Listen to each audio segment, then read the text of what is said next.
Ah, apologies, didn't see you there. No, I did. So this song just dropped today on the official Sonic channel, so I thought I'd share the song with you guys. We're gonna draw Korri with her new arm today, so yeah. Let's see how it goes. Unfortunately, Brian couldn't make it today, because, as you may have seen in the general chat, he's out of town today to, attend a funeral for his grandmother, on his dad's family side. So, send him your best wishes, if you haven't already. Brian, if you're watching this, just know that my heart goes out to you, man. It's always tough losing a family member, and I don't say it enough, but I love you, man. I just hope that you know that going forward. And hey, hey to you too, Big Mac.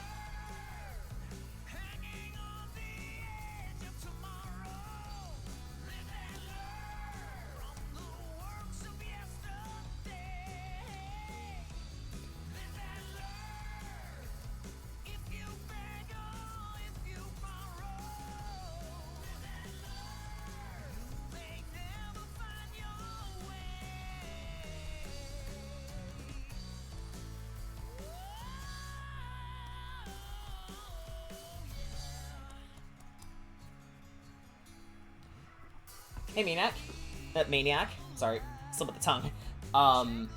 Just got done on a class exam and got some lunch after stressing out over the questions on the paper. Yeah. I do not miss taking exams. One benefit of being long graduated.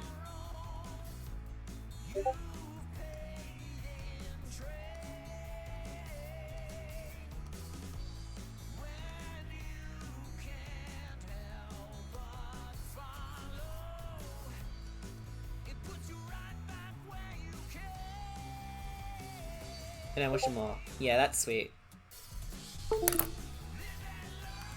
Oh, sorry. Dana is talking to me.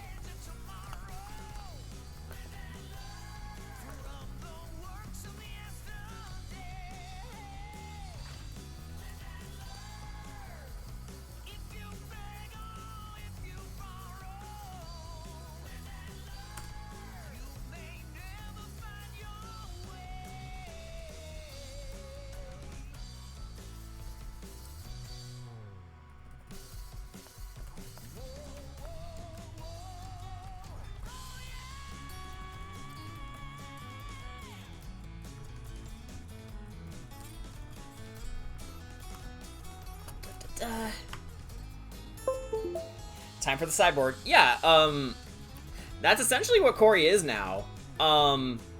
So I sort of thought up a quick design for her arm, because the descriptions I gave for it gave off, you know, it looks simplistic, but it is being held together by magic, but the mechanisms are, you know, based on, like, cords and ratchets and stuff like that, so yeah.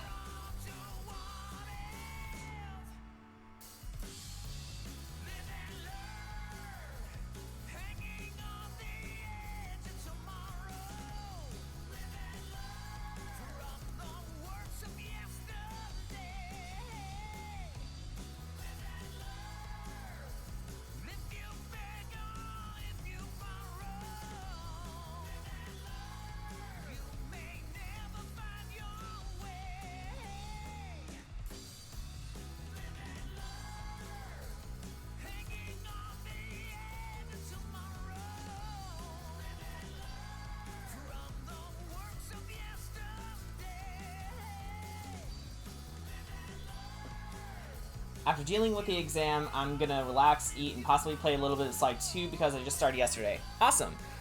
How far are you? Are you still in Paris?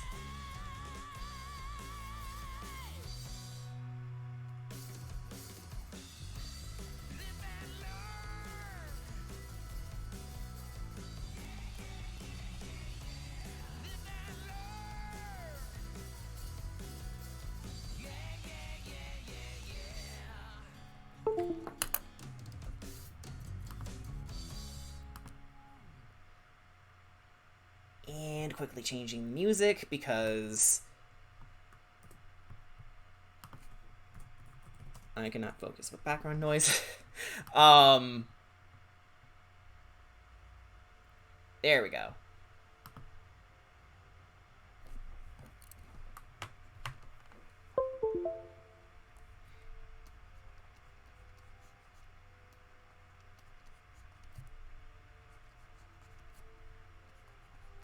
Yeah, so we're just, I'm still in Paris right now because I just got all 30 of the clue bottles. Oh! Okay. So, yeah, this is a 100% run. Which, honestly, I haven't done enough of, when I was a kid playing games. If you guys remember my Mario 64 stream, I think that was one of the first times I've actually went out of my way to get all 120 stars. I mean, sometimes it is by choice, because I know for a fact I'm not going to, get all the shines in Mario Sunshine because, well, I like Mario Sunshine and I don't want to end up hating it. So, that's by choice. Xenoblade I tried to 100%, but then I missed that one fucking side quest, and, I didn't know enough about the challenges, new challenges to really feel comfortable, with tackling them, but, maybe one day I'll give it a better shot. Plus, I really need to redeem myself for missing that one quest, because I'm still kicking myself over it. Learning the controls because the camera controls are a little weird. Oh, Sly 2? I mean, I don't remember them being that strange. Is it just like, I'm assuming this is another playthrough for Sly, right?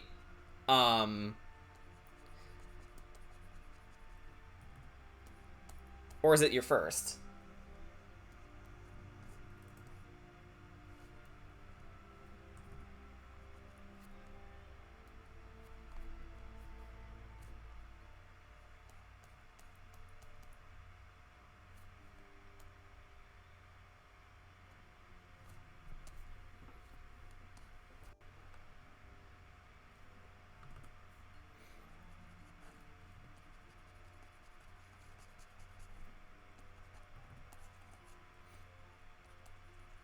Let's at least get this. All right.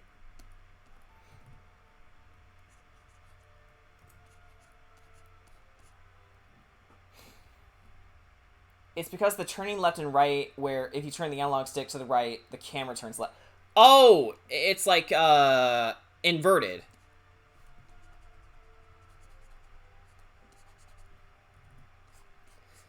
It's been a hot minute since I've last played Slide 2, so,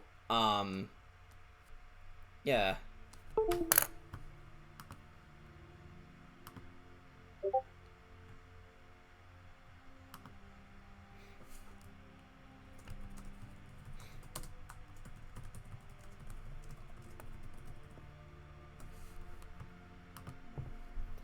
And Dana just told us that she's gonna join the call, so hang on, let me, let me invite her.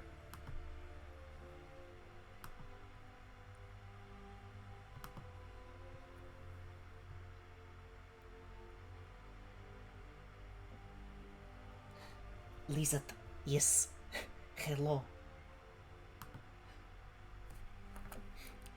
Oh, wait, this is what you meant by joined. Oops. Hi, but, yeah, I did send you an invite to the, yeah, Dana, the player behind Korri. But I think something got lost in translation, but,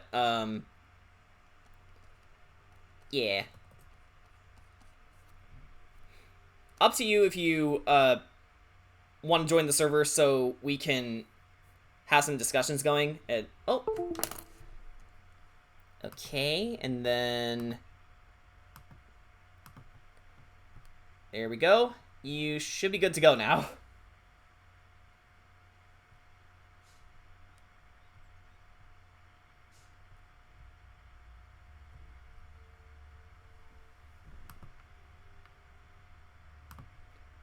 I'm getting a little confuzzled here. There we go. Alright.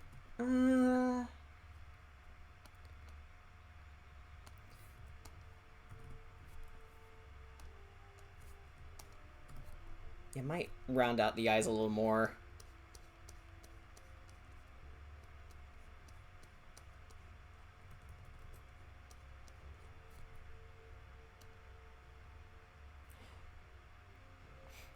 Hello, Ari Marie. How's it feel to know you're in control of a cyborg now? Cyborgs are great. Yeah, they really are. Hey, you guys remember Cyborg from Teen Titans? Yeah, he was a good character.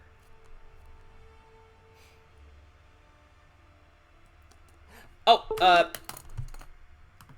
you should be okay to, join the call channel now.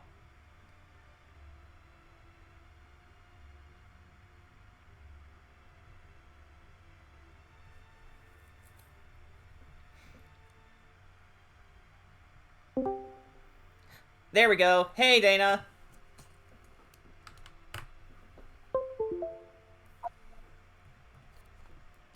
Ba-ba.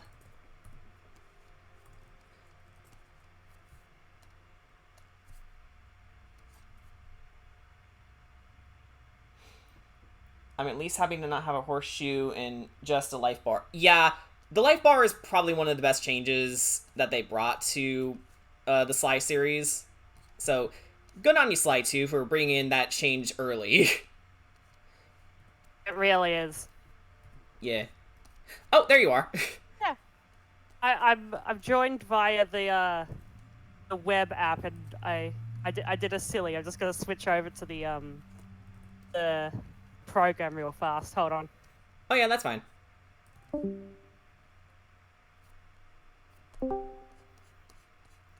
There we are. Ba-ba-ba-ba.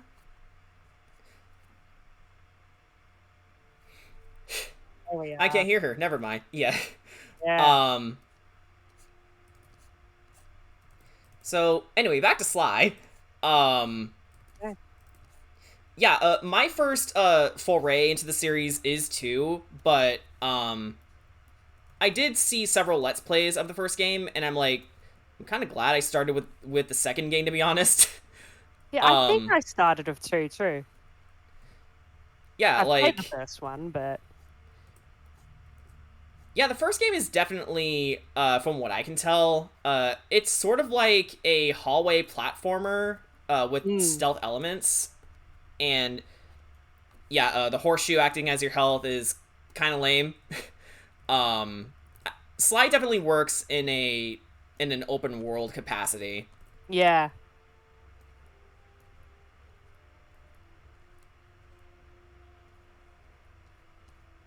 God, it's just such a fun game to just mess around with and just sort of do the stealth things, and oh, so good. Yeah. And then you cry at the end. Yeah. More so in 3. Oh, I cried at 2 too. Yeah, I mean, both games' narratives are good. It's just I prefer 3's overall just because of the overall better chemistry. And hey, music, you feeling okay there? Getting a little stage fright? It's playing on my end. No, it's affecting me too. Oh, wait, now it's stopped. Never mind. Oh, there we are. Yeah, it's like going in and out. Okay, now that I address it, it's fine. You just gotta call it out. Just gotta make a Twitter post and It's like, and then it'll hey, fix it. cut that shit out! It's just There you like go. YouTube, really. Yeah. Actually, one thing I did notice, Are you playing While we Elder were- Scrolls music intentionally while I'm here? maybe.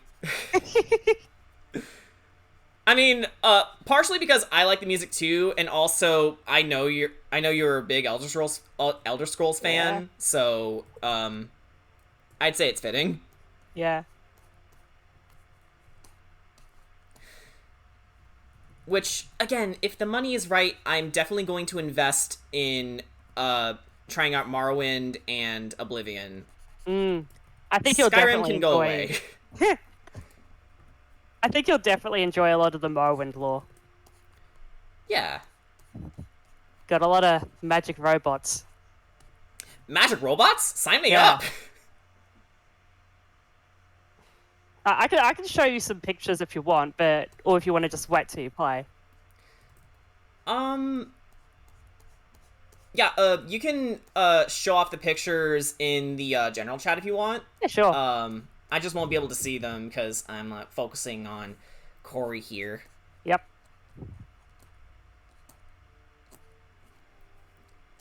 Okay, you have 3 ribbon thingies.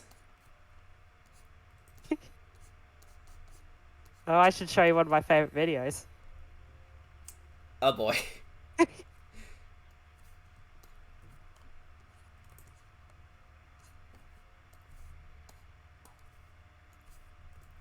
End in a single strand. This is my 3rd time drawing Korri, but I still want to make sure I'm getting the details right. Yeah. Can you post links in the chat, or is that a not allowed thing? You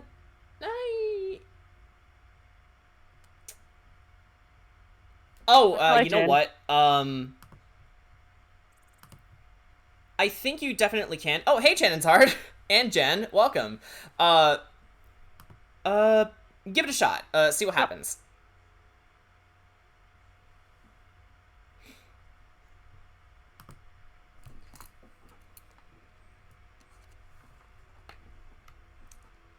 There you go. This is Chat video can I fall have the asleep video to. too. Yeah. So this is your ASMR fix. Yep. I talked about ASMR here and there, like as far as me being someone who relies on it for sleep. Ah, yeah. This one channel I keep going to is Articulate Design, and I swear that guy needs to seriously consider doing more improv, because all of his roleplay videos are really, really good, even if they do lean on the aristocratic side, if that's a word. Yeah, it's a word. I don't know if that's how you pronounce it, but I also don't know how to pronounce it. Yeah, words are weird, but yeah, I won't do any better. Yeah, like, the dude lives in Dubai, so I think that's where that comes from, but yeah, like, he's really good with setting a scene, because apparently none of his videos are scripted. It's amazing how he can just keep a train rolling. Honestly, I think he'd excel in D&D.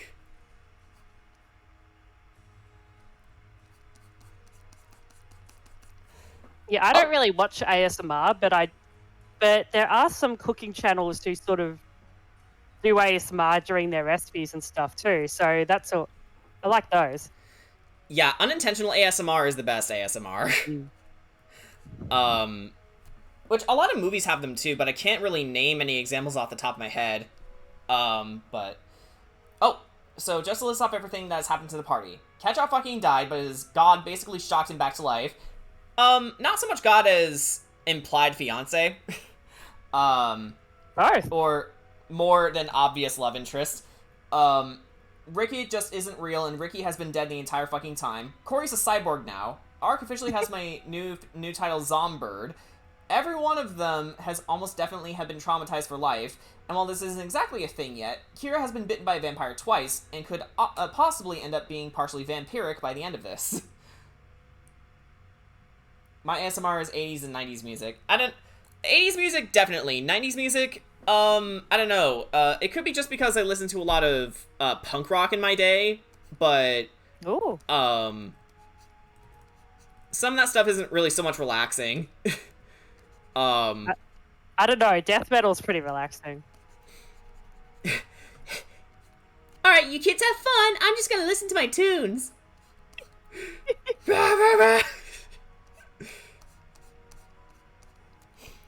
Dude, I found a song from Final Fantasy FF14 and Final Fantasy 14. That makes sense. But it's just been my jam. The only Final Fantasy song, as far as the MMOs go, is A Long Fall. Oh, I know that one. Yeah, that one is really good. And there's this cover that I've just been obsessed with. And I did add it to one of the battle playlists. So we'll listen to it at some point, definitely. Yes, please give our characters some therapy. They need it. Yeah. Character therapy would be nice. Guys, if your characters don't need therapy, what are you doing? Traumatize your characters. Yeah, like, there is a reason why the phrase kill your darlings exists. I mean, you don't have to kill them, but you can certainly fuck them up. And I think out of all my characters, the ones that are the most troubled is definitely Alex. Savras came from an unhappy family background. And there's also something going on with Dora, but I won't spoil that. Ah, yeah. I'll wait and see. Yeah. Yeah, most of my characters have stuff going on, but I feel like a technician character, she takes the cake. Yeah? Yeah, she lost her leg in an accident and then was like, well, she just sort of got a lot of mental issues, so she just started to like remove her other leg, make it equal. And then it's just like, well, those legs are better now, so I'll remove the arms, and yeah. And that's how she became a cyborg. So, she became a cyborg by choice? Yeah. That's pretty rare, actually. Yeah, she needs a little bit of therapy. He returns home. Dad, get the fuck off my throne. And Mom, I love you. Please call your doctor. But yeah, therapists don't really exist in Eclipia. Well, they did, but then, well, an incident kind of, axed the idea.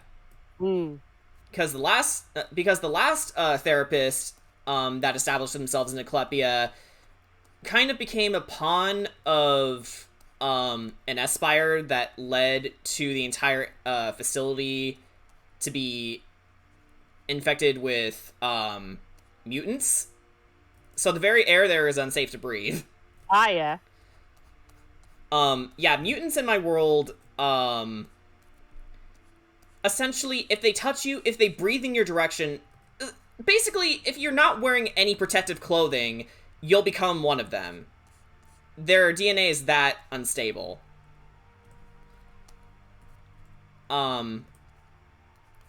Which I did base them off of, well, the mutants that you guys fought in the Abode years ago when you were in that, Mind Flayer, facility. But then I made the concept a little more fleshed out, and yeah, it is not nice to be around them.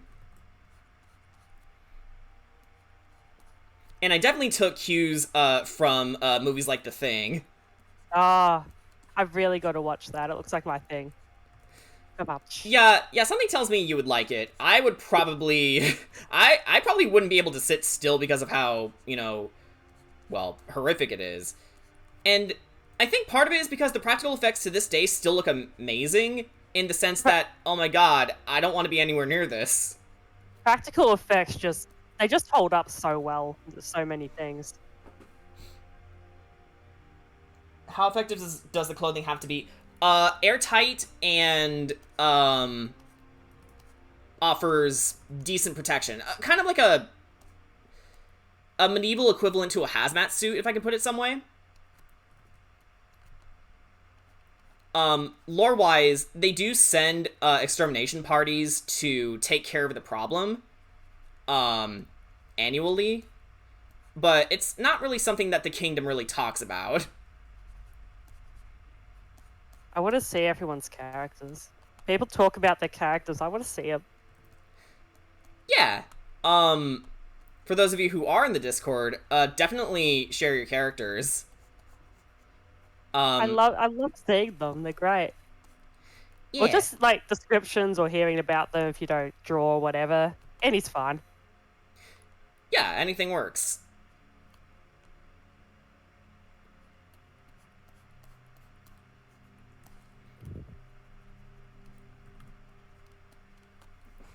Oh, good. It's concept art of the spider. Speeder. Oh, that picture's for ants. Come now. Ants? Oh, wait, hang on. I'm trying to find some more Dwemer pictures for you. Oh, yeah. Okay, that's a little less for ants. It'll do. Okay, hang on, Korri. How many bands do you have on your feet? Okay, 2.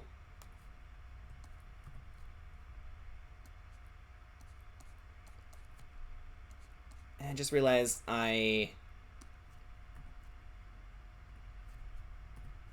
didn't exactly do her talon shape right.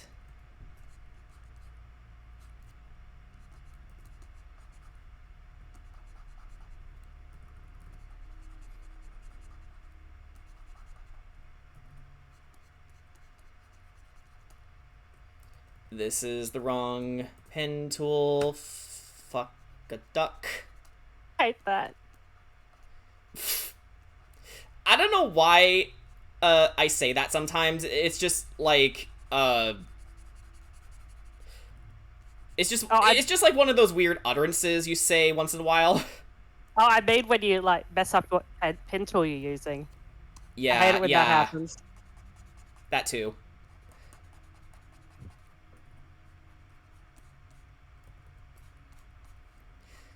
It's like, hey, the quality on the pen looks a little lower than. God damn it! I did it again. See? It's like, Here. I think it's because I also spend more of my time using the mechanical pencil tool rather than the pen tool. Yeah. So it's like I feel more natural when doing sketches. When I'm trying to make something pretty, some of the cracks start to show. But I've just sort of stopped doing proper line art, and I just go straight to like just doing a cleaner sketch. Yeah, and which honestly, yeah. Once I figure out a good flow to it, I think that's what I'll resort to too. Like, I still do line art, as you can see, but it's still intentionally rough because, well, to me it feels nicer. And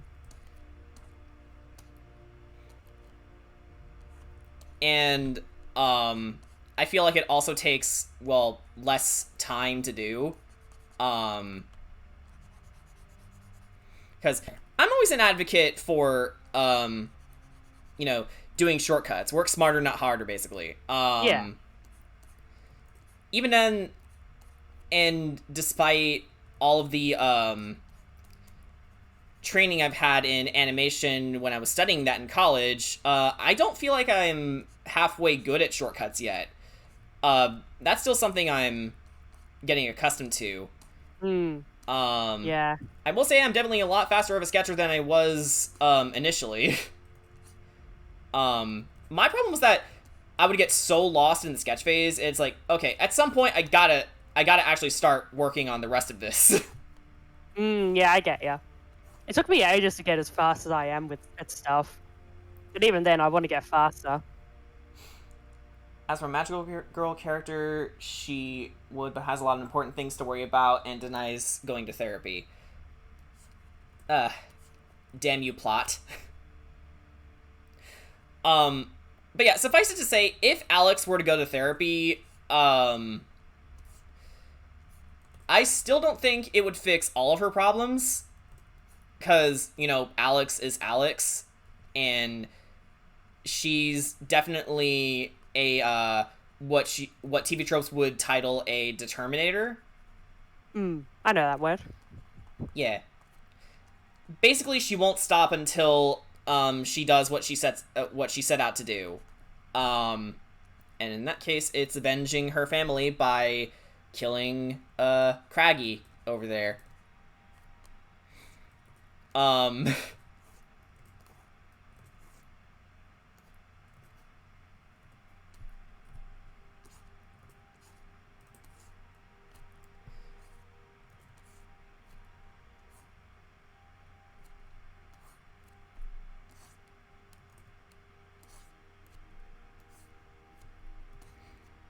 Would you say it's in character for Korri to keep on smiling despite the fact that she lost a fucking arm? Absolutely. Man, she's like All Might. Just smile therapy it. Yeah.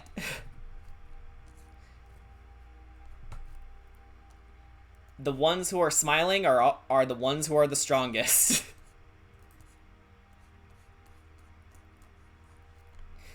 Which, I don't know, with the fact that you and Mimi, did really well in the battles for our last session, that phrase might, be truer than I'm making it out to be. Although, I will say, oh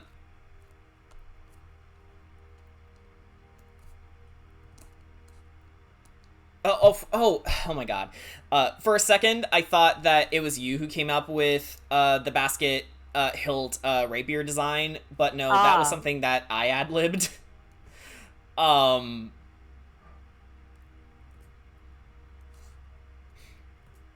was like, shit, I was about to go off on how cool it is that you picked that design, but no, it's just me being a doof. God damn it, I wanted my friend to be cool. And you are God cool. Damn it, I hate it when I'm the cool one. I'm the coolest. Damn. Shadow the Hedgehog. Yeah.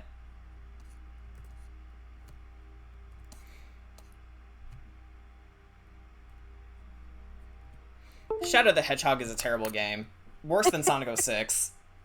I actually think it's worse than Sonic 06.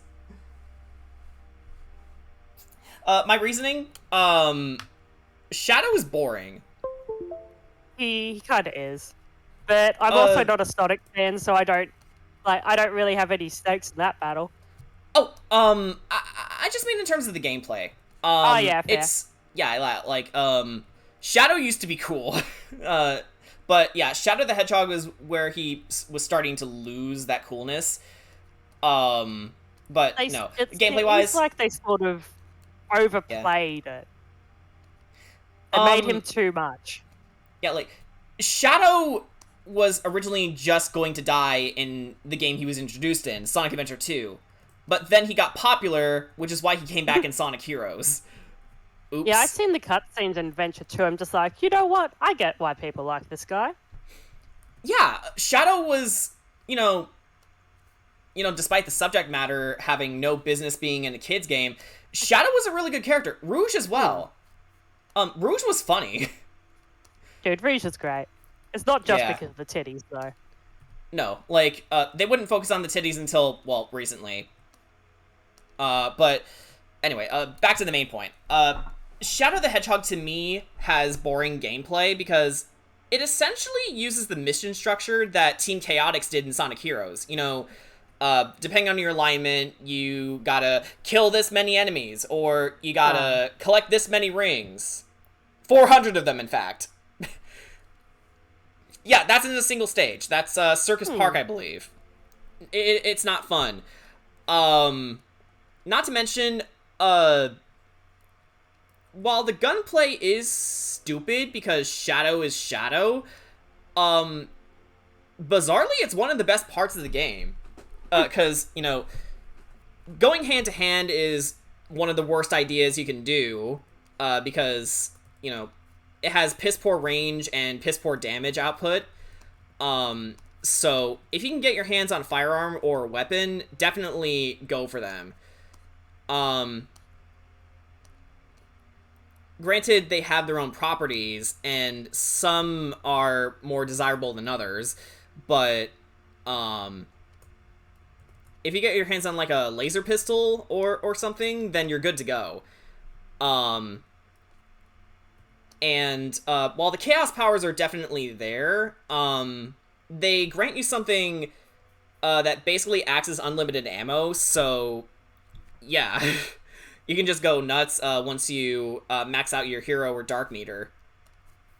But no, other than that, it's just...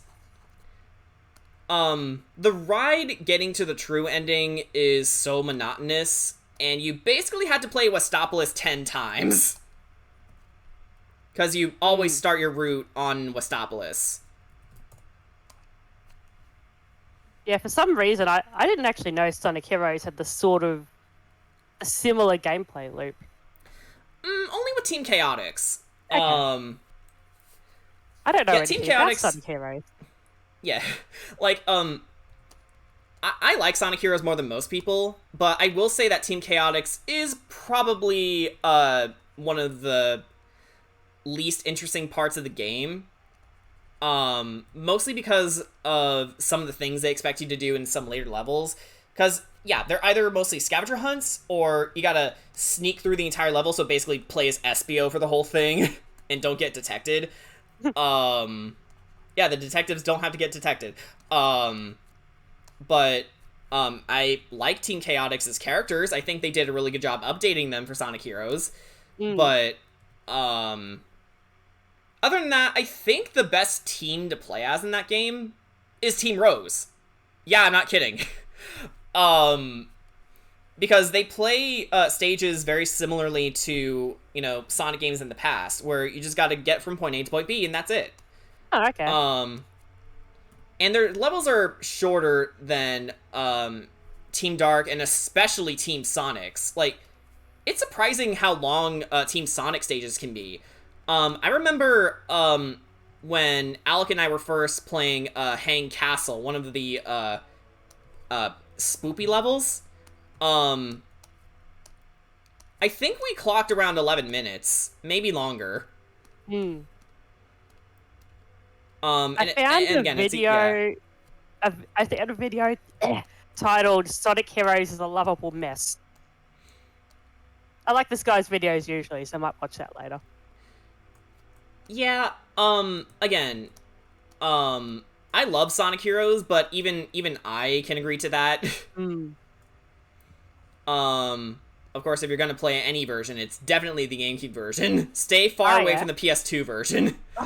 Oh, so what you're saying is, if I play it, I should play the PS2 version. Got it. Dana, don't you dare. I want you to have fun. I just want to jump to the space. That's what I want to do. Okay, fine, Proton John, be my guest. If someone like somehow got me Brilliant Diamond or whatever, then I'd just not patch it. I don't want the patches. I want to play it as God intended.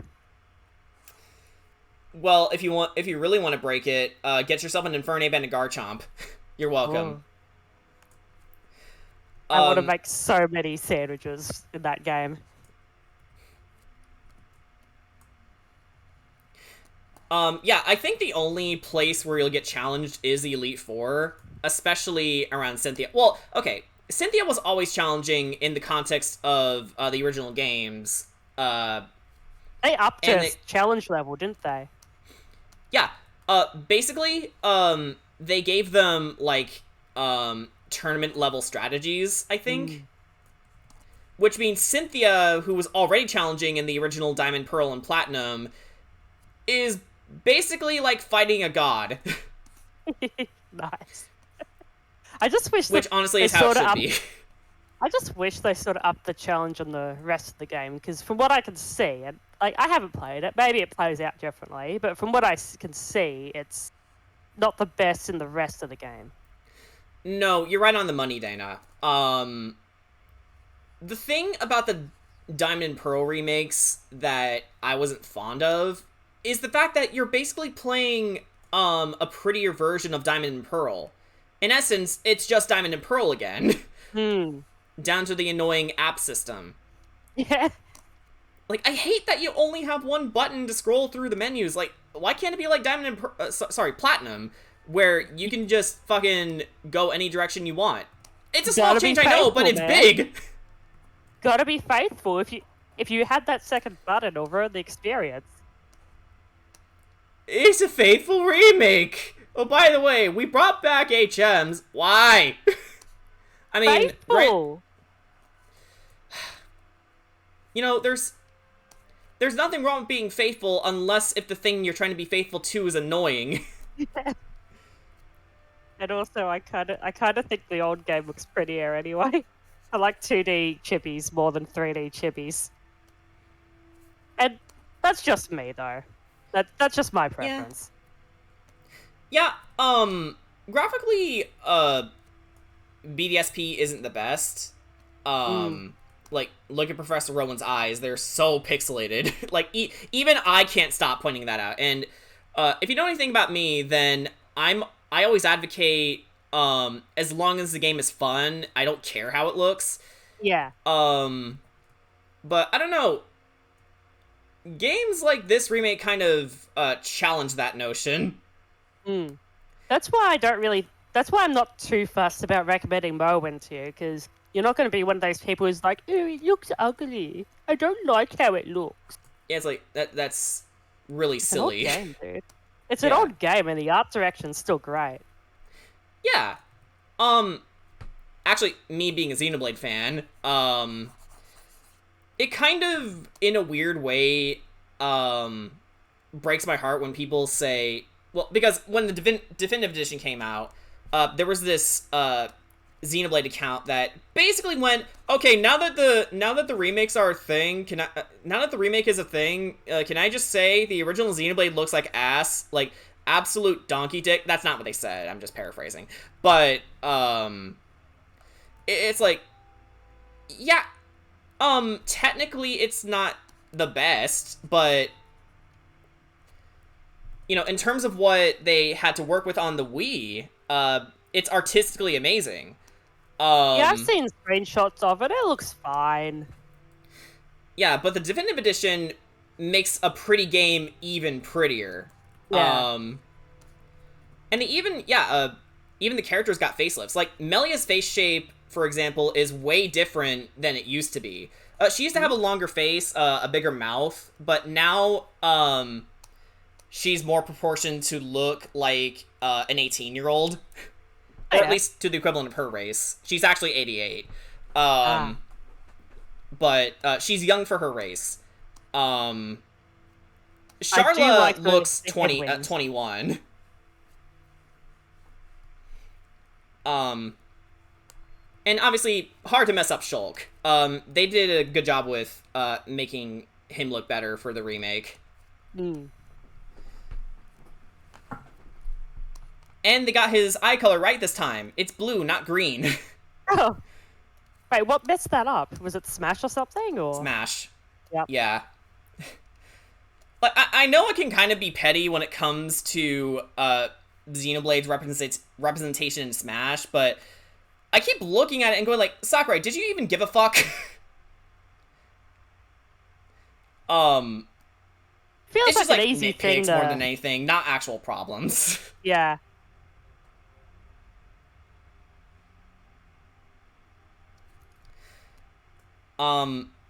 That being said, I'm a little bitter that Xenoblade 2 got more more love put into its representation than Xenoblade 1 did. It even has a better medley than Xenoblade 1.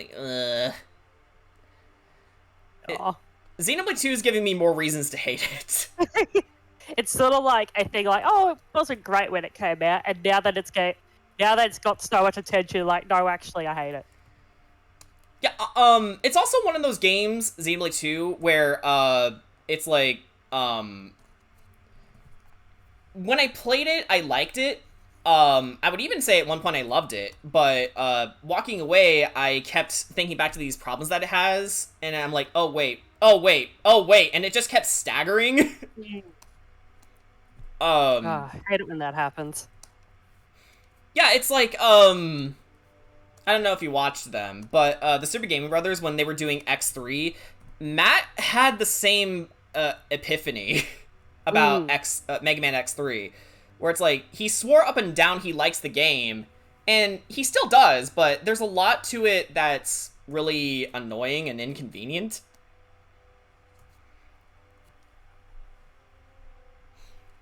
And,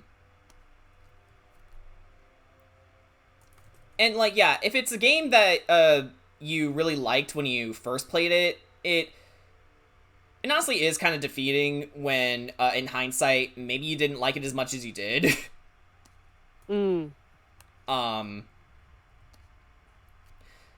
Honestly, now that Xenoblade 3 is going to be a thing, I think at some point I really have to sit down and actually stream Xenoblade 2. I've been putting it off for too long. I have until September to do it, so... You got plenty of time. Yeah. Please don't let Melia die. If she dies, I am dropping the series. I will not allow my wife... Yeah, like, Melia's dress is beautiful. And, Nia's getup is pretty nice, too. Nia's the, Gormati girl in, Xenoblade 2. If I can put her some way, she's like the, tritagonist. Rex is the protagonist, and... What? Is she the one who does a lot of Welsh words? Yeah, she's voiced by the, Welsh actress. Yeah, she's the Gormati. I like her. Yeah. I've seen clips of her. I like her. Yeah, I like her okay, too. I would have to say my favorite character overall is Pyra. Because, you know, she's super powerful, but she doesn't act like a bitch about it.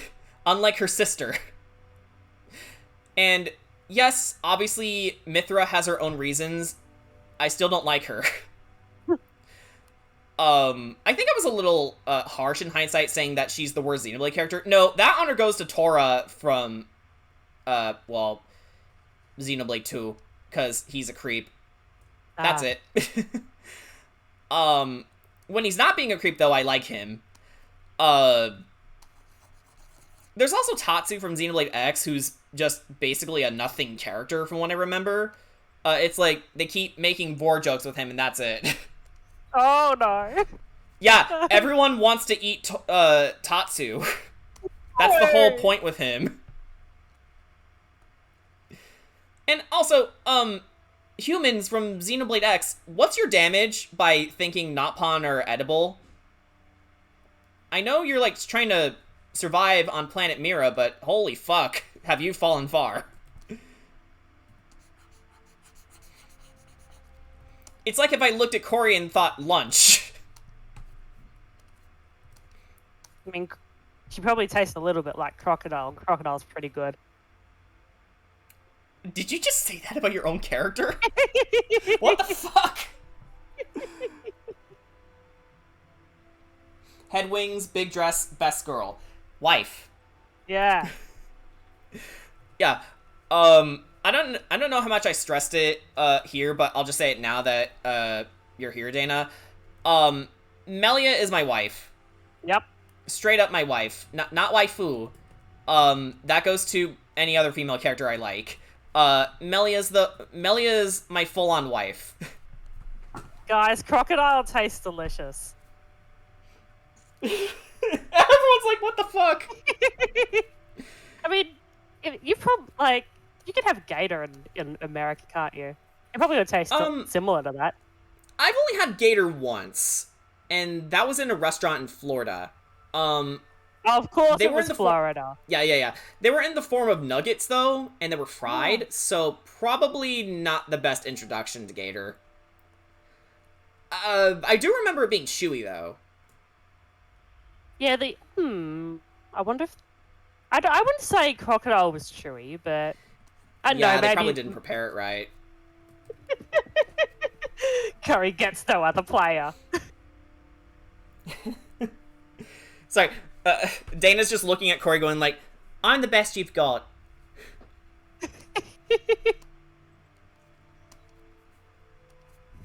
That's a lot.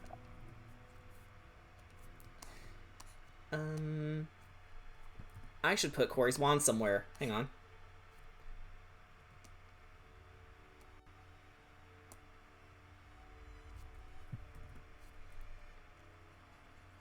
You know what? We'll put it here.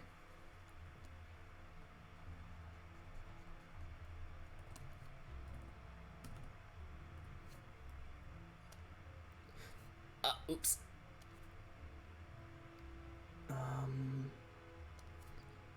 Okay.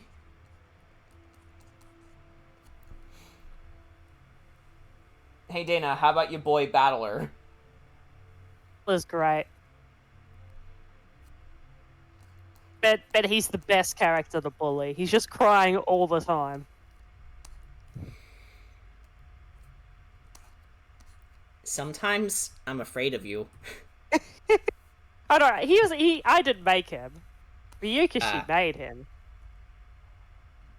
Ryukishi is the one at fault for him crying all the time. Yeah, okay. He's the red-headed Umineko dude who's, usually crying. Oh, okay. Yeah, I'm not too familiar with Umineko. Yeah, outside of me simping, yeah. Yeah, I know you like Beatrice. Yeah. Basically, I like all the witches in it. Makes sense.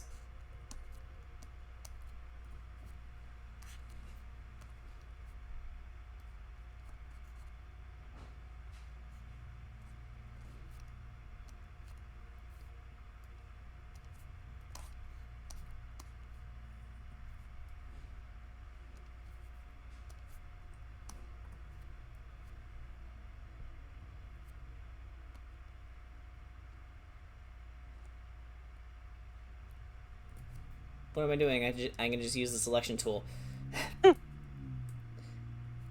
Sometimes my brain is like Game Freak. I do like an alchemical equation just to solve one problem and getting a really bizarre result out of it. For example, in Legends Arceus, you can now mass release Pokemon. But the box has to be full first. God damn it. Yeah. That being said, the rest of the game plays really well.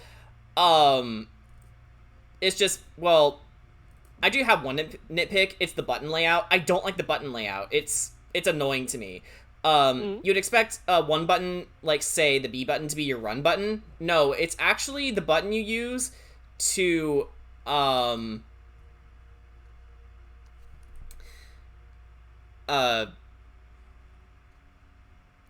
I think select? Yeah. Okay, hang on. I don't want to make a liar out of myself, so let me get the game, No, I just doubled down on the lie. Cynthia is a time traveler in this game, so she's actually no, that's not true. That's not true. Why did I select one of your talons? No.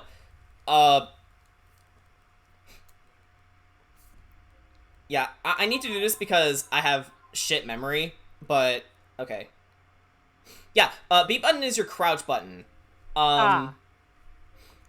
To dash, you gotta basically press down on your control stick. Honestly, the X button is fine. You use it to basically switch whether you want to use throwable items like Pokeballs or berries over to your actual Pokemon.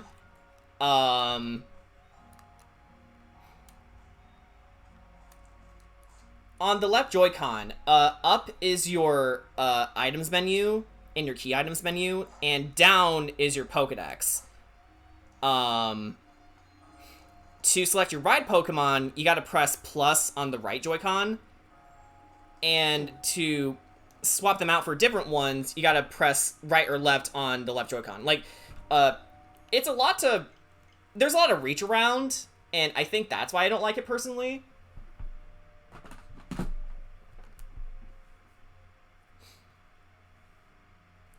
Brian, hey! Oh. Hey, you really didn't have to come today, but, hey. How are you feeling?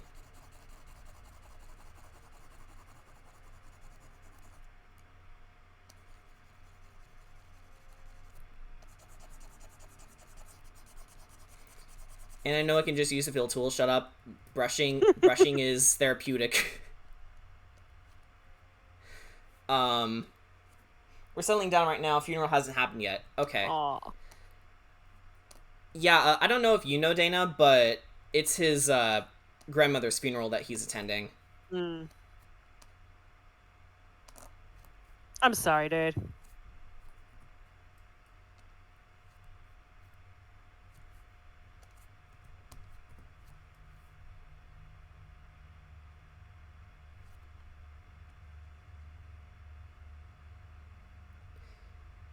Yeah, glad to hear you're doing okay.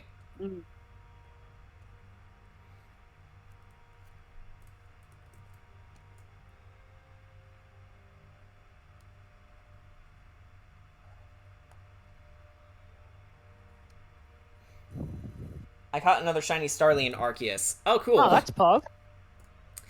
Oh, Dana, I don't think I told you yet. Starly was actually my first shiny in Arceus. Oh, nice. And I only just started the game. Nice. Yeah. Oh, like, Jolly Starly, nice. Yeah, I think mine was either a neutral nature or an attack raising nature. The Alpha Starly was definitely jolly though. So that's cool. But yeah, basically, my... To give a little bit of context, actually, to frame it better. Legends Arceus has a cool Pokedex system where basically, in order to fully register a Pokemon, you gotta do a certain number of tasks. Like, say, they gotta use this move a certain number of times, or they gotta use Agile-style moves for a certain number of times, or you gave this Pokemon a certain number of food, number defeated, number caught that you've caught without being spotted. Essentially, if you get your Pokemon up to rank 10 and you report it to your professor, then it'll fully register in the Pokedex. Of course, in my case, the Starly was already ranked 10, but I think the amount of tasks I did were apparently enough to raise my shiny chances. Because, yeah, obviously if you fill them up all the way, you're guaranteed to find more and more shinies of them. But, again, in my case, I just started the game, and there's the shiny Starly right in the field. And I'm like, what? And don't worry, I caught it. Nice. His name is Buttercup, and I love him. Aw. It wasn't until I started playing later and later in the game when I discovered my second shiny, which was a Drifloon. I named them Honeydew. Coming up with such cute names. I'd call it like Bacon or something. Yeah. Well, you probably figured this out with me by now, but I like to put a lot of thought into my names. So if it's like a serious character I'm really wanting to nail down, I like to give them meaningful names.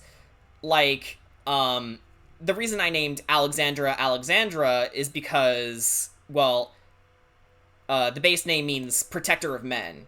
And what do monster slayers do? They protect men. So that's why I named her that.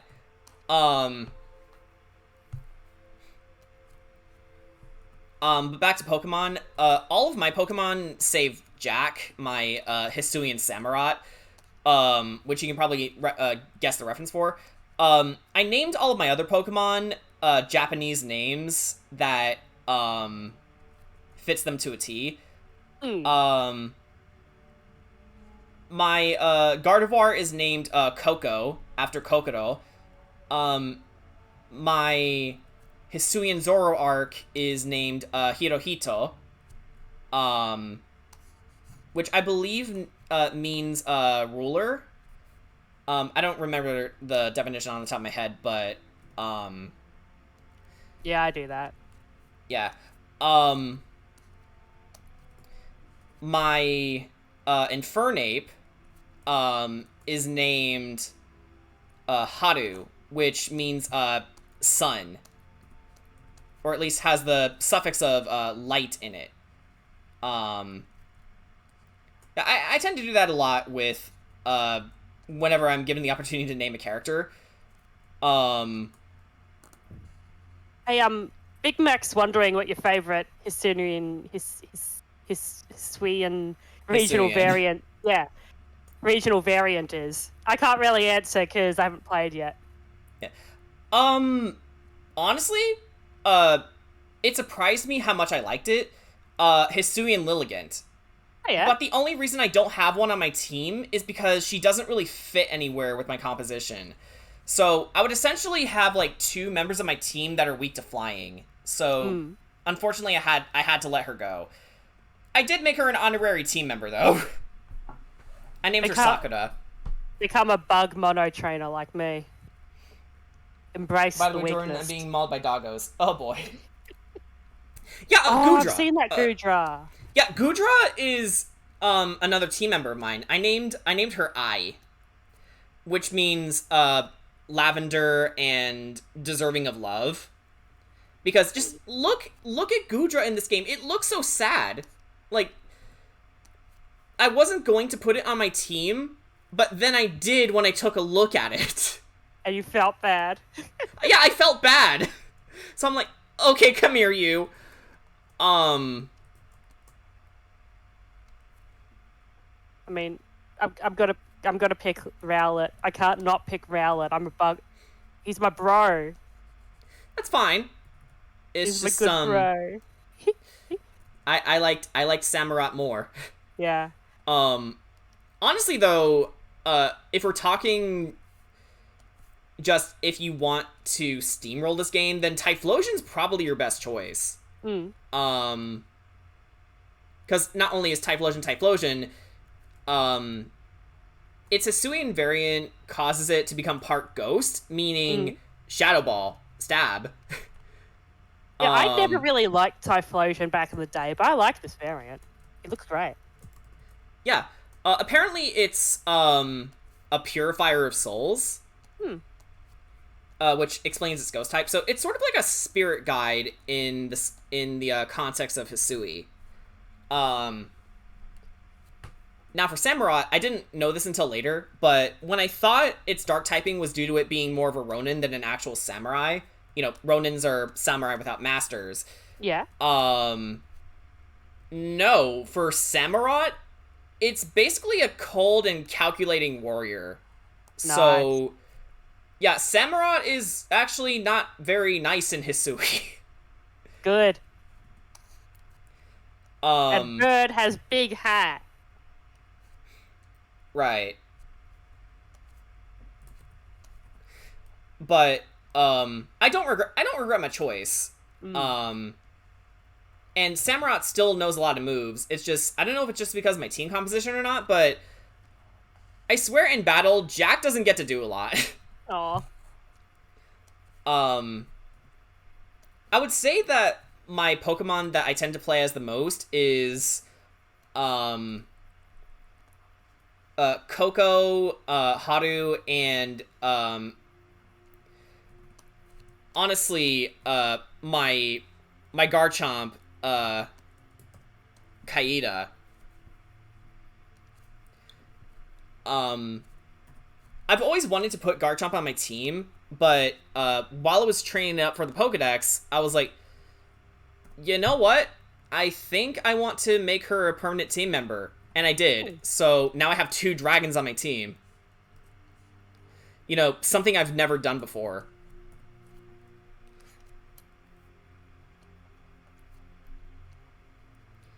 And, Garchomp's praises, as I'm sure you know, are not exaggerated.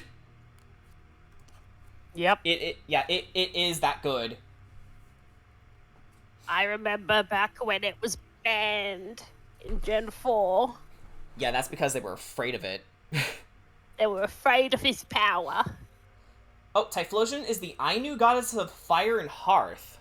Huh. That makes sense. Yeah. Garchomp No isn't wonder it banned looks so anymore, relaxed. is it?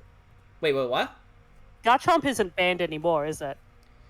Probably not. I don't know. I don't really keep up with the competitive scene. Yeah, I haven't for ages. But I know that consistently Garchomp has always wrecked people's shit because it's just that good. Hang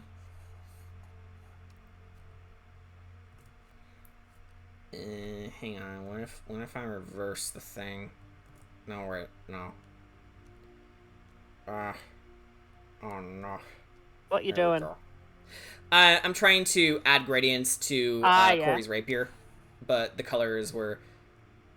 I forgot how to flip the base colors and CSP, so I just decided to do it manually because, yeah. I always just use the one which is like one side is the color and the other side's transparent. Yeah, fair point. I do that sometimes. Rather, I've been doing that sometimes, now that I'm getting back to the Selkie comic I've been doing. And it's been instrumental there, but sometimes you just do shit because. Yeah. Yeah, that makes sense, Realm. Oh. No, however, Garchomp now has Rough Skin if you want to use it in OU due to Sand Veil falling under the Evasion Clause. Yeah, Evasion is not good. But yeah, Garchomp in general, it's amazing, and even when it gets nerfed, it's still amazing. I like Flygon more, but that's just because he looks like a bug. I think if BJ were here, he would praise you up and down, because Flygon is his favorite Pokemon of all time. Flygon's great. Good taste. Yeah, like, I like Flygon too. I do. It's just, I think I also like Garchomp, purely in the sense that it's one of Cynthia's most prized Pokemon. And anything Cynthia likes, it's bound to be good. I love it when I put gradients on the wrong layers. It is suffering. Yes, it is suffering to the umpteenth degree. What are words? But yeah, basically, yeah. Gardevoir, Flygon, huh? Traces Flygon's levitate. I did that to BJ.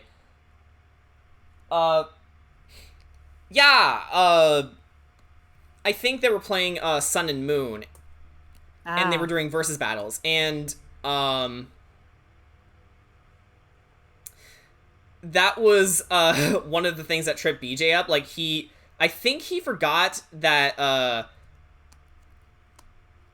Brian's Gardevoir had Trace, and then she traced Levitate.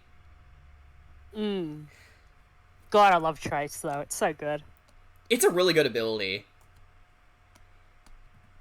And seeing as Gardevoir is my favorite Pokemon now, not for that reason, shut up.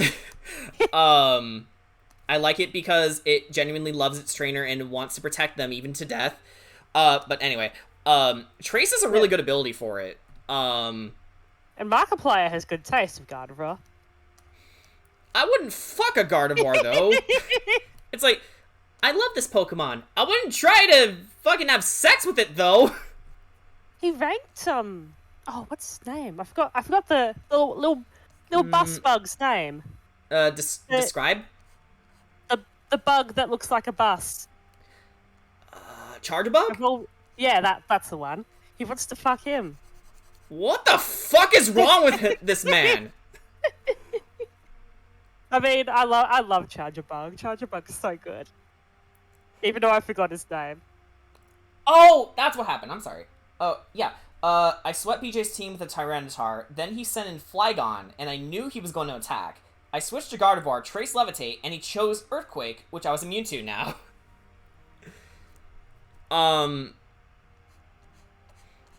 Yeah, like, it's awesome to watch, but, competitive Pokemon is definitely not my thing because I'm too stupid for it.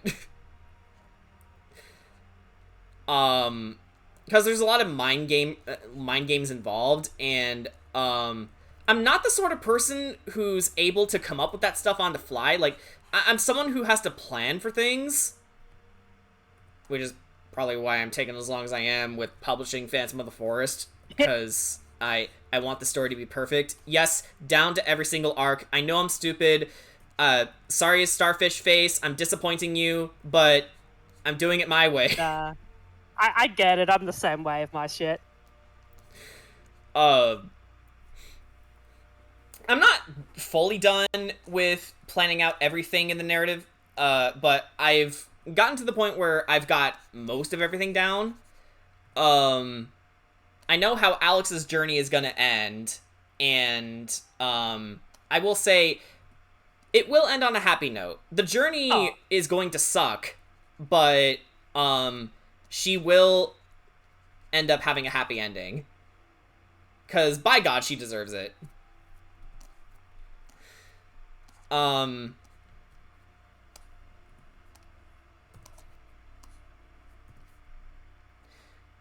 It's just, there's also some elements that I want to be better with understanding, and that's mostly because I do plan on introducing other civilizations and cultures in the world of Phantom of the Forest, and I really want to get better at understanding those.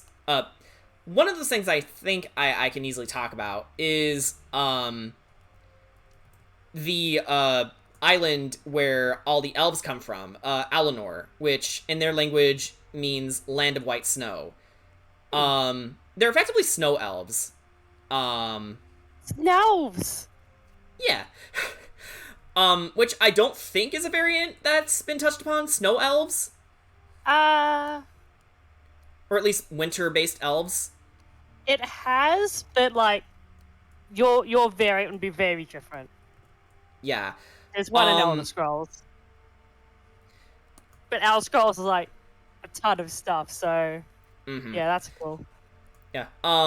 The main thing is, I want to touch more on, more Asian cultures. Like, not just Japanese, but also, Chinese, Indian, but it's more so I can, not appropriate them, but have a culture that's reminiscent of the ones I just described. Because it's very, very easy to appropriate shit, and I don't want to be that asshole. So, yeah, I'm trying to be careful with that sort of thing too. Make everything all original, but I don't know, like my weird space elves, their food is sort of Mongolian-ish, but not quite. Right. as far as the Chinese influences go so far, their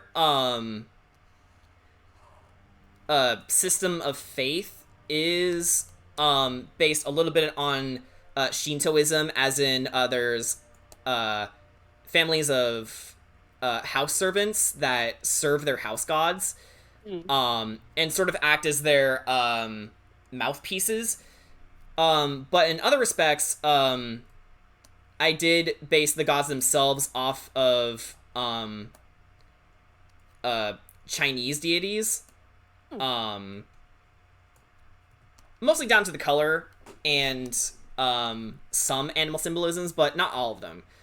But then it comes down to, okay, am I paying respect to these countries well enough, and if I'm not, am I accidentally appropriating them? Because cultural appropriation is a big problem in America, and the last thing I want to do is fall into that trap. Yeah. So, that sounds neat, Jen. yeah.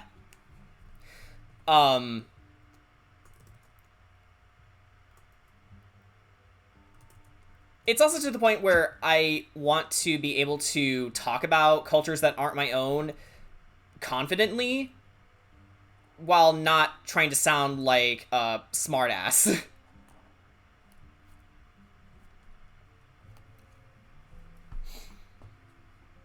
Wait, there's a bot? Oh yeah, sorry. Yeah, there was Kill the bot? Oh, he's got Twitch Prime. Okay, you could have bought pizza, Mr. Bot, but instead you wasted your money on me. I'm gonna kick your fucking ass, Mr. Matthias Rod 06. Wait, Be gone. Is that 09? No, yeah, that's 09. Sorry. Your font is painful to look at. Death to you! Or Pillars of Eternity. Death take you! For reference, I only know about Pillars of Eternity because the Vox Machina crew was in it. Ah. Yeah, you can actually play as all the members of Vox Machina, save the problematic player, because fuck him. He doesn't even deserve to be mentioned. Oh, there's a guy. Okay. I don't know the history there. Yeah. It's better if you don't, so the best thing we can do is pretend he doesn't exist. Fair enough. I mean, I might look up the drama later though. Yeah. But not for streaming. It's a trip. Oh, well, I've got half a cheeseburger in the fridge to have for lunch too. Neat. Because Crystal Stargirl, she has a cheeseburger. Nice. Your Honor, Raid Shadow Legends. Death.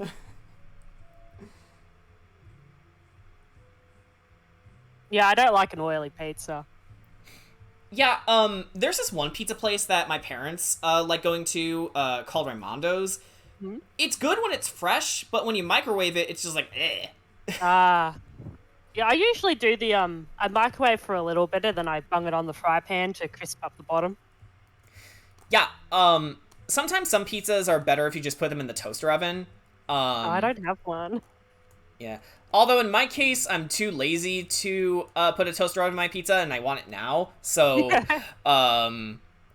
generally, if you want leftover pizza, there's better places to look, including some chain places.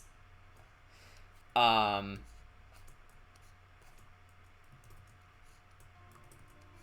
had some nice seafood pizza the other day. Seafood pizza? That's a little weird. Is it not? What's on it? Huge in America. It had some mussels. It had some prawn. It had some squid. It was really nice. Yeah, you know what? It sounds interesting now that you put the ingredients down. Never had prawn on a pizza though. Yeah, I love prawn on pizza. Like, maybe it's not super common in America or something, but we do it a lot here. Oh, it's not common in America at all. The Or closest shrimp, as you call it. Heathens. Ah. Like, I know there's something different between prawns and shrimp, but, I don't know Nah, what there it is. actually isn't. There isn't? It's just different words. Or at Ah. least, yeah, we just call them all prawns. At least. Right. I was about to say it, but you know what? I'm gonna say it anyway. Fuck the English language. It's a nightmare. Bunch of stolen phrases from existing language systems. Hey, hey, Mr. Maniac, what's your question? Oh! Have you ever heard of brain pizza? No, but I wish I didn't. Thanks. Thanks, Big Mac. I need it. I had some tripe in a tripe is stomach. But Yeah, anyway, I've got to tribes- keep yeah. going. I had tripe in a hot pot. It was really good. Honestly, tripe, as long as it's not on a pizza, I'd be willing to try if it's, like, presented to me, but I don't think it's something that I would order by myself. I definitely wouldn't order tongue. Like, it's like, what? Ugh. Just the image of eating the thing that helps you swallow and talk, it's just, no.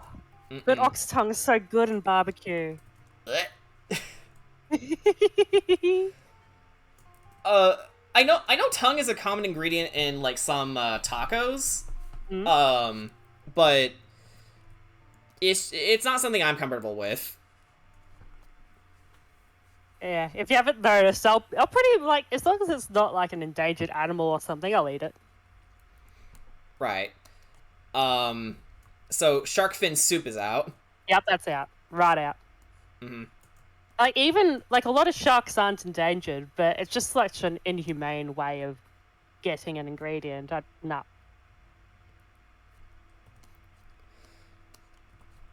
Now, fake shark fin soup, however, that's fine. Yeah. And you don't have to feel bad because it's fake shark. Yeah. I think it was made of tofu and stuff, I think, but I'm not exactly sure. I'm Googling it. There's this Asian fusion restaurant that's available on Grubhub for me. Mushrooms. There's this crab rangoon that they have, and on the menu it straight up says imitation crab, and I'm like, okay, fuck you, I'm not ordering this. Real crab or bust. Like, I could understand if they try to be vegan or something, but if they're not, then what's the point? Yeah, it's like, if you're advertising crab rangoon, I expect it to have real crab. Not to mention, aren't there crabs off the coast of Indiana? Because there's fish. Why would you freeze any of that? I think I didn't really get the I hate frozen mentality until I started watching more Gordon Ramsay stuff. Because honestly, like, frozen vegetables are fine. Because, you know, they're watery anyway. So there's not much to ruin. But with meat, it's like, yeah, it's something I can't easily describe, but if I were to guess, it's like it causes the meat to fall apart, and not in a bad way once defrosted, and it, like, loses flavor. Yeah, obviously it gets watery, which you don't want in meat. And no, blood is not the same thing. Blood is thicker than water. Mr. Maniac posted his question. Yep, I'm just having a read of it. Alright.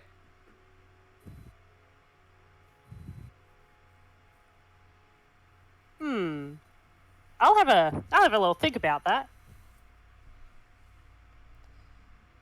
Okay, so not Jason Vane. Vane fought Kira.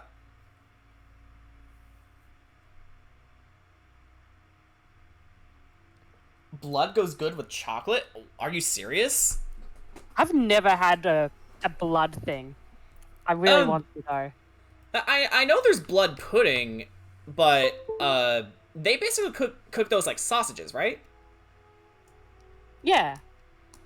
Yeah, honestly, I've seen full Irish breakfasts with those, so I think I wouldn't be adverse to trying blood sausages. Mm. It's still gonna be weird because, I'm basically eating coagulated blood, but if my people like it, then I think I would too.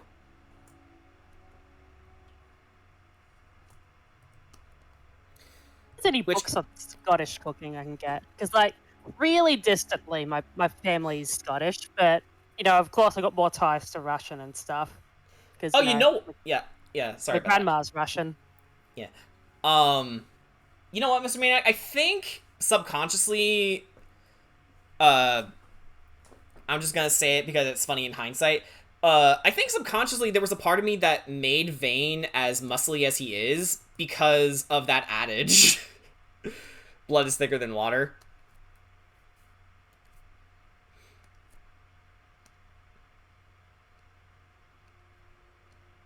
Hang on, what if I raise the saturation and then do this? A video of blood pancakes too. That seems pretty interesting. Blood pancakes? Mm. It's really weird to cook because it's all red when you go into the pan, right? But then when you cook it, it turns brown.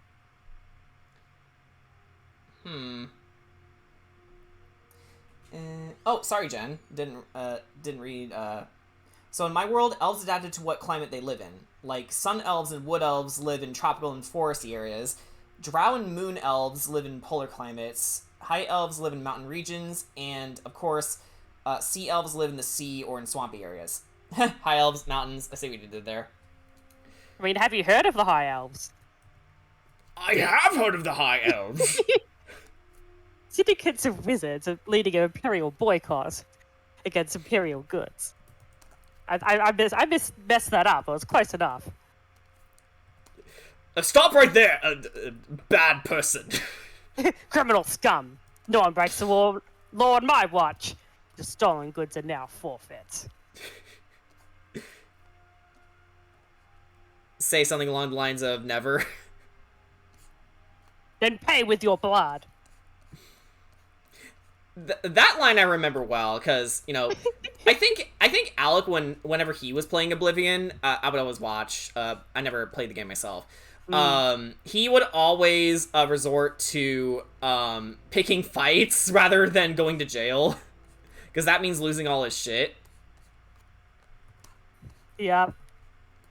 Yeah, it's like how you want to do it is if you're in the Thieves Guild, you avoid being arrested by the guards, and then you just pay off your fines via the Thieves Guild. All right. Because then you don't. Yeah. Ah, yeah, Russian accent. I wish I could do a good Russian accent. The Russian is kind of an accent that just sort of happens. Even then, it's not that good. I want my bird. My grandma had sort of a mix of like Chinese and Russian because she was raised in China, so. Ah.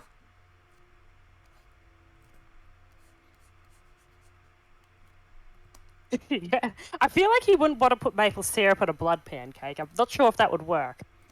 Actually, what would be a good accompaniment to it? I'll Google it. Yes, thank you, because I can't do it, because Regigigas here is stupid. Oh yeah, that's what I name my laptop. Oh. Because he's slow on startup. Oh, they're usually served with jam. Jam? Lingonberry jam. I've heard of... maybe it's like a sweet and savory thing? Might be. Yeah, yeah, that's my best guess, but... I don't know, I think the thing with blood pancakes for me is that I probably wouldn't like the texture. Like, sometimes it's not just the taste that turns me off with certain things. Sometimes it's just the overall texture. If I don't like the texture, I'm gonna spit it out. That's fair.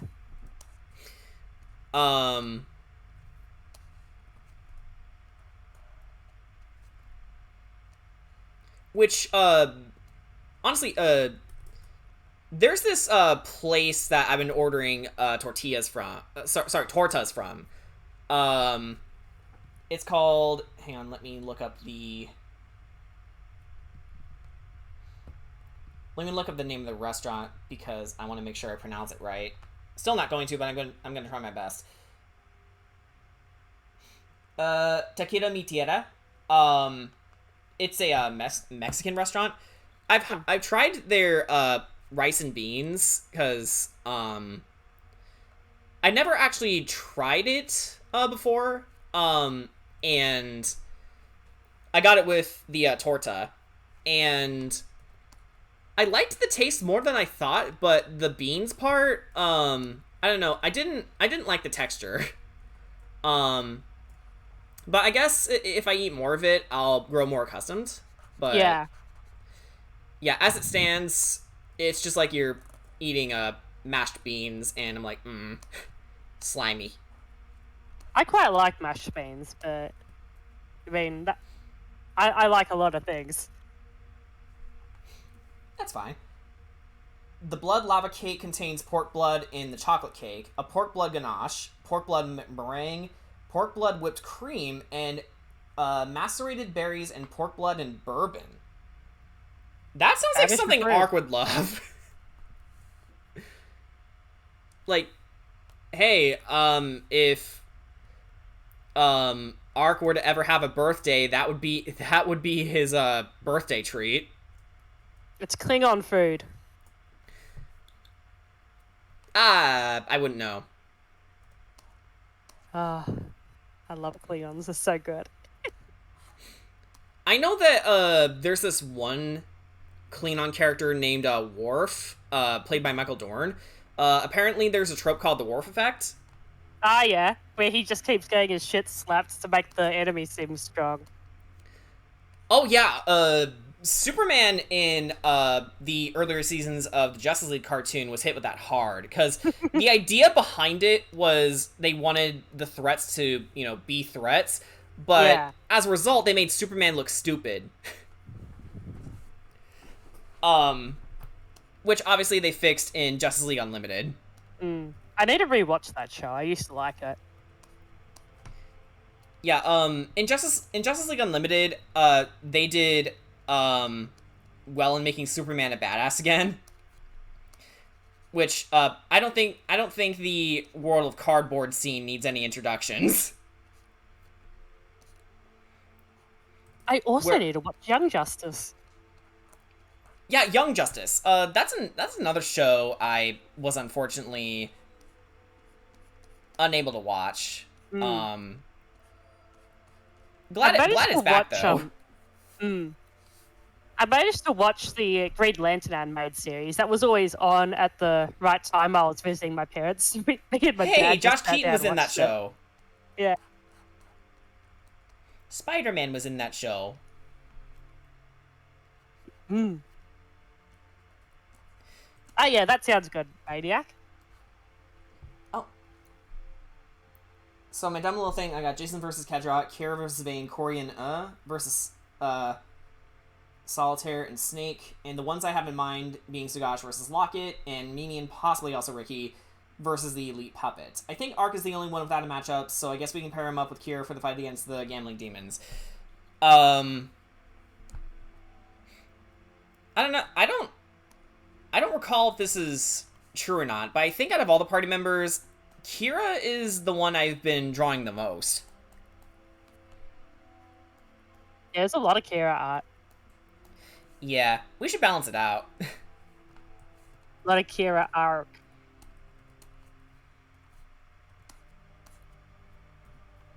I think Ark's my favorite. I love bearded vultures. They're so good. Yeah.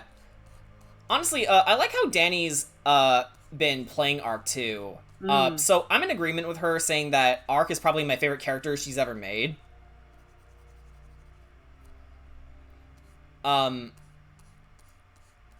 Because, he's a big boy, but he's not so much stupid as he is, like, okay, but can I fight it? And very matter of fact, so that's a little refreshing, honestly.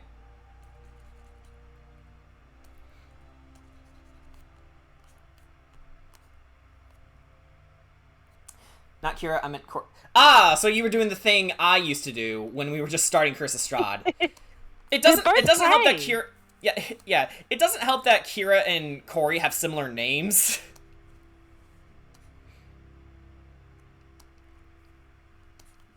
Yeah, so it's like, I don't blame you for the mix-up. It's an easy slip of the tongue.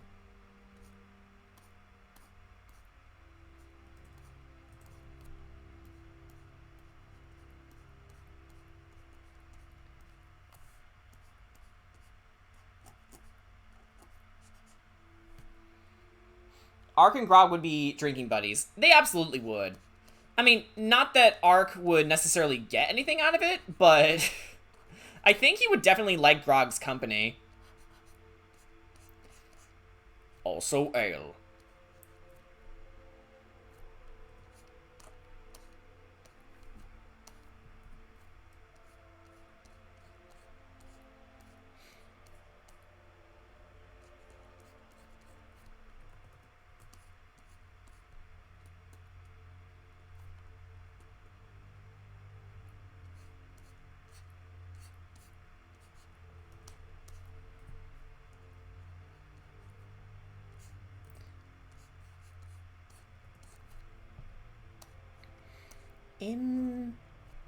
I don't know about you, but I think we're almost done with Korri here. It's looking good. Thanks. I've been at this for an hour.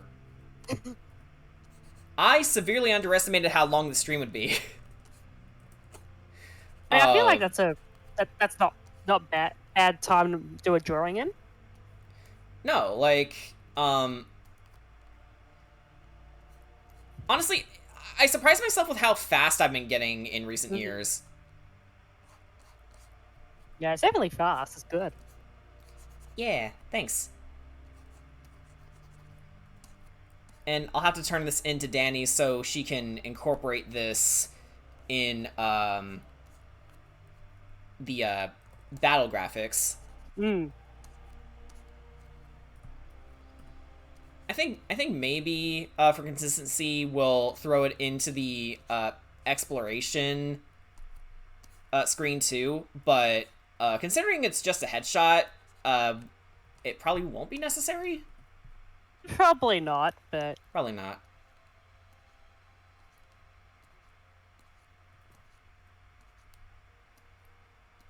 Yeah, no, now that we said it out loud, it makes more sense if it's like a full-on transformation character. Of which we have 2 so far. And, actually, Brian did talk about our campaigns in another server that he's in, and, one of the people there, Dr. Crafty, did raise a good point. If we're gonna have another transformation character, let's not have them die, because we've already had 2 related to death. Ketrat had to die in order to get his transformation, and Ricky, well, has been dead. Yeah. That makes sense to me. And, someone can eat like a mushroom or something and get bigger. Maybe. In Ark's case, yeah, we just found out that, he was indeed dead, but then he was reborn. But that's not the same thing as a transformation, so I think we can let that slide for him.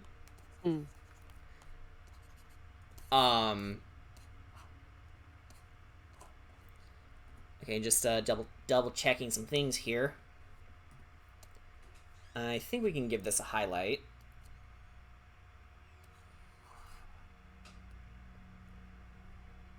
Boop. I always love giving like stronger highlights on shinier things. Feels good. Yeah. As you can see, my method is a little more like, I tend to, more imply things. Yeah. Because of my, just how gestural I do my stuff, but... yeah, let's give her Talon's highlights, and then... Oh, no, I knew I was missing something. Her her leggies need some highlights too. Yeah, it's always annoying when you're like doing something and you feel like you're getting close to done, and then you're like, oh wait, no, I forgot to fill this in, or oh wait, I'm on the wrong layer. Fuck, I gotta redo this part, or I hate being on the wrong layer. Yeah, that Road to El Dorado meme doesn't like speak volumes enough. Where you have to stop. Why? You're on the wrong layer. Yes. Yeah. Because it's true. You know, I think my shiniest character actually is Terran because of the armor. Yeah. I think one last thing before we go is I think we can darken your arm a little bit, or at least remove.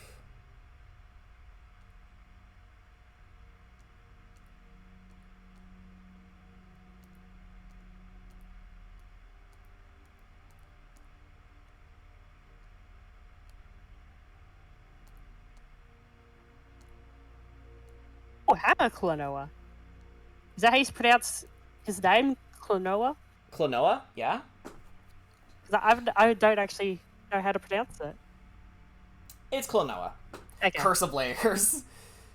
Yeah, might as well just keep the train going. After all the matchups are finished, I want one last pick relating to Spectre with Jason and Mill to aside each members of Curse of Strahd, and even as a bonus. Honestly, Mr. Maniac, that sounds a little bit much.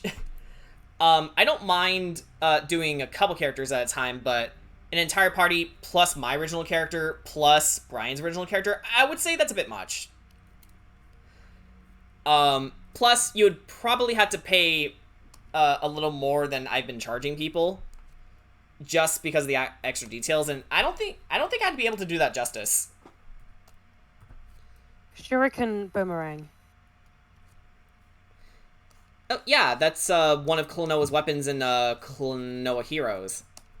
Guys, is Klonoa Australian? Unfortunately, he's not. Sad. He doesn't get any fairy bread. Yeah, Klonoa has a bunch of weapons: a sword, cannon, hammer, boomerang. Last night, we actually agreed that Klonoa is,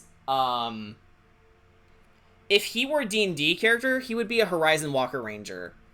That makes sense. But in terms of flavoring, we'd rename him from Horizon Walker to Dream Walker. Because, you know, typically he's got a lot of themes of dreams in his games.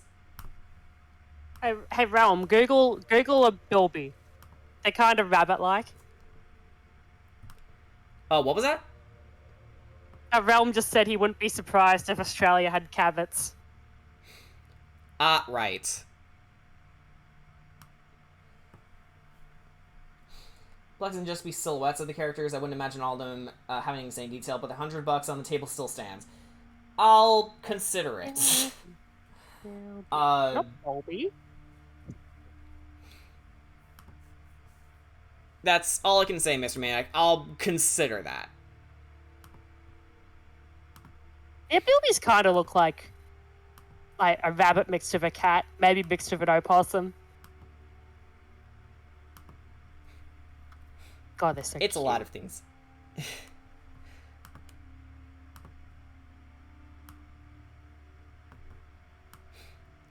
Honestly, if Alex were to be thrown into our world, I think she'd adapt well to Australia. You know, considering how dangerous the Columbia is, Australia would probably be a walk in the park for her. You know, the funny thing is, people always say Australia's so dangerous, but I don't know. Florida exists. That's true. Well, Florida, if you give Alex Arizona. a gun, she's still dangerous. Honestly, I do have this thing where if you were to give Alexandra a gun, then she would basically fire off all the rounds as if she were an Olympic level shooter. I don't remember the guy's name, but there's like a competitive shooter who's known for shooting the fastest rounds in the world, and like that includes reload speed, and essentially I think that's what Alex would be if you gave her a gun. So she's already dangerous with her arsenal of swords, crossbows, and bombs, but if you gave her a gun, she's even more dangerous.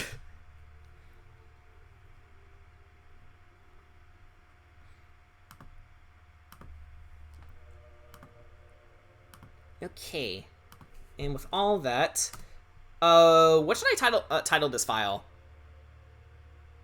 Bean soldier. Korri the Bean Soldier. All right, and I think with that we should be done here. Jason, who would ever give her a gun? That's ridiculous. Don't look at the name of the gun she's. Don't look at the name of the gun she's holding.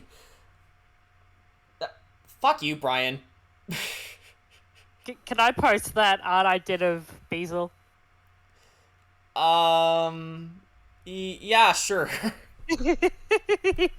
Yeah, we were reading Phantom of the Forest stuff, and Dana occasionally drew out doodled some of the scenes that we were reading, and Bizzle was one of the things that she drew.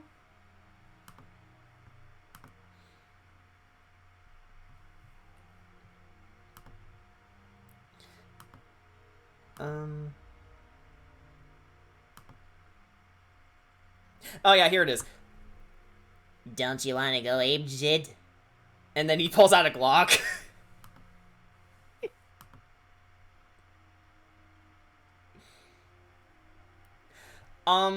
Yeah. So, short stream. So hopefully, tomorrow night we'll make up for that because, we'll just be playing Okami.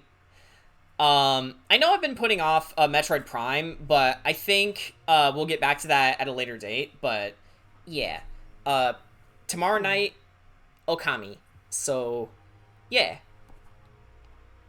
I still need to play that too. you should. It's on the Switch.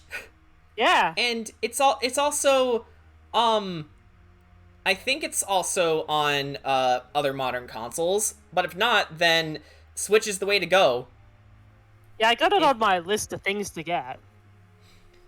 Yeah. Yeah, you Nice. too, Maniac. Yeah. Yeah, this is one of the first times I brought my other friends along besides Brian. So yeah, thanks for coming, Dana. No problem. And yeah, see you guys later. I'm probably gonna play more Pokemon. I'm playing that enough too. So yeah. I'll probably Goodbye. have lunch.